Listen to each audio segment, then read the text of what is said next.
نفس وكو مناڵ وایە، نفسی ئینسان وەکو مناڵ وایە.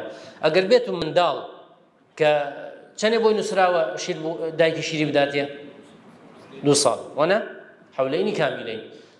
ئەگەر بێت و ئەو دایکە گەیشتە 2 ساڵەکە منداڵەکەی ببڕێتەوە لە شیر، ئەوە منداڵەکەی چی دێتێ؟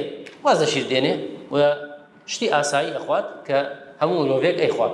ئەگەر دایکی دڵی پێی دوست بێت و بڵێ گوناحە و ئێتر هەر شیری بداتێ، ئەو مناڵە گەورە ئەبێتە زەلام هەر حەزی لە چییە؟ شیر خواردن. بۆیە منداڵمان بینیوە تەمەنی 10 ساڵ بووە لە کۆڵان هاتە لە دایکی داوای چی کردە؟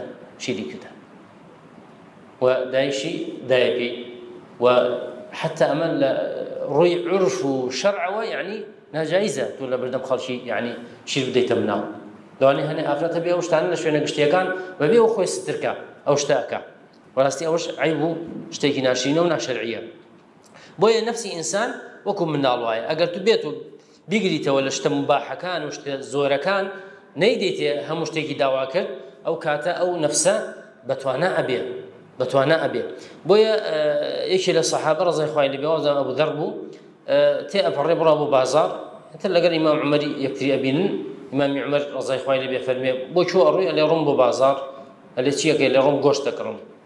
ئەلێ ئەفەمە كلما اشتهيت اشتريت، يعني تۆ هەموو جا شتێکت پێ خۆش بێ ئەڕووی ئەو شتە کڕی.